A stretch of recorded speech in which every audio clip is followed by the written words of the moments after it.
The North Gauteng High Court has set aside the findings of the Seriti Commission of Inquiry. That's the inquiry that probed the arms deal and exonerated individuals involved in alleged corruption. More than 100 million rand of taxpayers' money paid for that commission, but it's now redundant according to the High Court in Pretoria. Let's get you some more reaction on this developing story with one of the arms deal whistleblowers, Terry Crawford-Browne. Thanks so much for your time on SABC News. Your reaction to that earlier ruling? Good afternoon. Obviously, I'm very pleased. It's been 20 years of cover-up and cover-up and cover-up. And hopefully we now move towards taking action. There's been a focus on the amount of money that was spent on that Commission of Inquiry into the arms deal. What would you want to happen next, bearing in mind the issues around costs?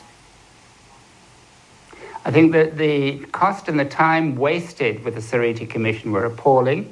But there's enough evidence that we could take immediate action and cancel the contracts, return the goods, and get the money back. And in the process of getting the money back, we'd also get the bribes back, since obviously they were part of the price. Things have changed quite considerably since 20 years ago.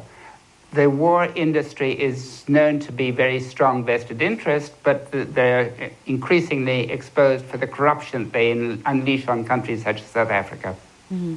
You've spoken now and in earlier interviews about not wanting another Commission of Inquiry and action to be taken. We know that the National Prosecuting Authority and law enforcement agencies are hobbled somewhat. Do you think there's capacity to then pursue the allegations around corruption in this matter? Well, we hope the National Prosecuting Authority is regaining its status, but it's got a huge backlog to deal with. And as far as the arms deal itself is concerned, as I say, there is more than ample evidence. The affordability study in 1999 warned the Cabinet that this was a reckless proposition that would lead the government into mounting fiscal, economic and financial difficulties. Now that 57-page report was distilled from about 17,000 pages of documents which are held by the National Treasury, but which they refused to allow to be examined during the Seriti Commission. I think one of the first things they should do is to get those 17,000 pages and measure it up with the 57-page affordability study. We have 160 pages of affidavits that detail how and why BAE paid bribes of 115 million pounds, or call it 2 billion rand, who to, into which bank accounts. We have the loan agreements signed by Trevor Manuel, which are still outstanding, and which are a casebook example of third world debt entrapment by the British government and British banks. President Mbeki admitted under cross-examination at the Seriti Commission that Tony Georgiadis, who was a bagman for the German warship consortia, had made donations to the ANC. So there's ample evidence for President Zuma to actually get on and take action. President Cyril Ramaphosa now obviously in charge and would be the person my apology. with that. My question was around that. Even though you may say there's evidence and things weren't done properly, if there's no political will to pursue certain cases, there's also going to be challenges around that. Do you think that's an issue that South Africa still faces now? No, as I say, I think there's ample evidence, but the climate has changed. That the British government has been found by a London court to be guilty of violating British export regulations to arms exports to Saudi Arabia. The German government has suspended arms exports to Saudi Arabia. The US Congress is looking at how they can ban arms exports to Saudi Arabia. Now, when this blew up, the British Serious Fraud Office was examining 8 allegations of corruption against BAE. Saudi Arabia was the big one, but South Africa was the second. So there's been cover-up and cover-up both here and in Britain and internationally. But as I say, now is the time to take action rather than another Commission of Inquiry.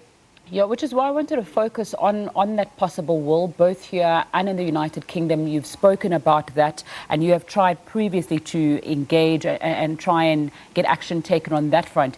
Do you think you'd be successful now? I know you've spoken about how the climate has changed. Have you had any engagements around this ruling and what could happen next with foreign authorities?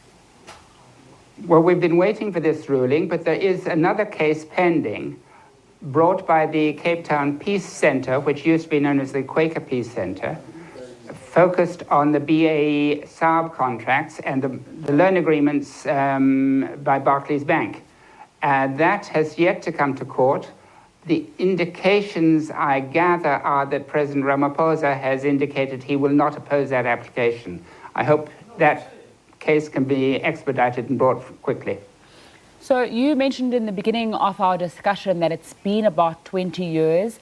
Do you feel as though this ruling will speed things up, or is there still time or ways of people who may be implicated fighting this and continuing to not perhaps cooperate with you? Look, the vested interests of the arms industry are very, very powerful. But I would actually point the finger towards the European governments, the British, the German, the Swedish, the French, the Italian governments, that put massive pressure on our government on behalf of their arms companies for us to buy warships and warplanes we didn't need. And they dressed it up with the nonsense that if we spend 30 billion, we'd get 110 billion back in offsets that would create 65,000 jobs. Now, offsets are internationally notorious for corruption. They're simply vehicles to pay bribes. Terry Crawford-Browne, thanks so much for your time on Point this afternoon, speaking to us about that ruling to set aside the findings of the Seriti Commission of Inquiry